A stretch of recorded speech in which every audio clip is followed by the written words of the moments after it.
Bien-aimés dans le Seigneur, paix et joie du Christ, praise the Lord, shalom.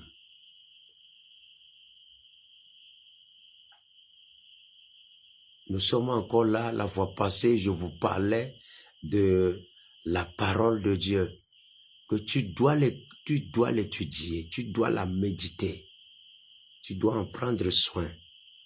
Je reviens avec la deuxième phase de ce que je vous disais. Et je vais vous donner un test. Hébreux 4:12. Ou bien je peux prolonger jusqu'au verset 13. Écoutez ceci.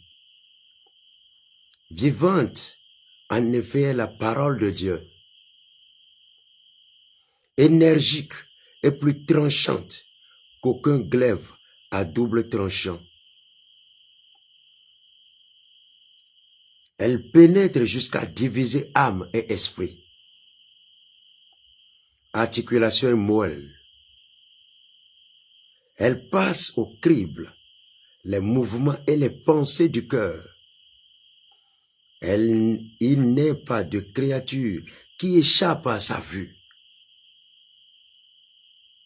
Tout est à nu à ses yeux. Tout est subjugué par son regard. Et c'est à elle que nous devons rendre compte. Alléluia. Là, on est en train de parler de la parole de Dieu.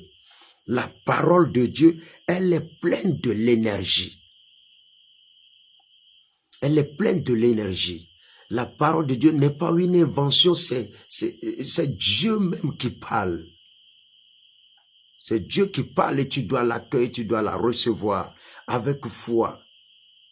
C'est pourquoi s'occuper de la parole de Dieu, en prendre soin, est capital pour ton succès.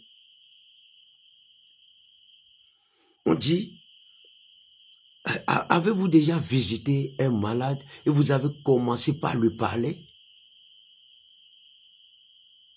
Il m'est arrivé de visiter des gens malades.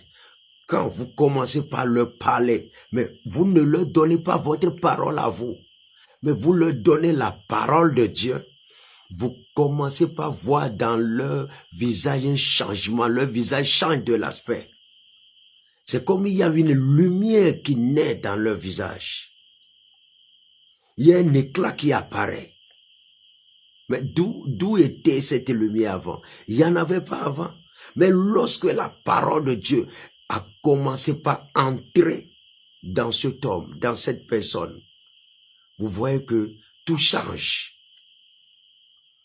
Bien-aimés, vous savez, nous avons vécu avec nos parents. On nous a tellement donné des paroles. Vous savez que la parole façonne. Je dis à quelqu'un, tu n'es qu'une émanation de plusieurs paroles. Hein? Oui, la parole, toutes les paroles que tu as écoutées auprès de tes parents t'ont façonné en grande partie. Beaucoup de paroles que nous avons écoutées dans la société dans laquelle nous avons vécu, nous a façonné en grande partie. Et là, c'est comme il y a un disque ou bien il y a un rocher qui est créé. Toutes les paroles que nous avons écoutées nous ont façonné d'une façon ou d'une autre. Pour certains, il y a des paroles qui vous ont façonné positivement. Pour d'autres, c'est négativement. Mais la caractéristique de la parole de Dieu, c'est que c'est une parole qui est censée élever l'homme. La parole de Dieu élève l'homme. C'est pourquoi quand tu écoutes la parole de Dieu, le bienfait issu de cette parole, c'est que il y a un changement. Il y a un changement qui se fait dans ta pensée. Les mauvaises paroles que tu avais écoutées avant, commence par donner place à la bonne parole de Dieu. Vous devez vous occuper maintenant de la parole de Dieu. Vous devez vous occuper des Écritures. Écoutez ce que Hébreux 4 nous dit. Il dit c'est comme une épée à double tranchant, capable de pénétrer âme et esprit. Savez-vous ce qui se passe? Lorsque vous n'avez pas Christ là, votre âme a embrigadé votre esprit, c'est comme vous êtes mort. En principe, l'homme est esprit. Et c'est ton esprit qui doit gouverner ton âme. Et ton âme dicte la loi reçue de ton esprit petit au reste de ton corps. Le corps n'est qu'une enveloppe obéissante. Écoutez, gardez ça. Ton corps n'est qu'une enveloppe obéissante.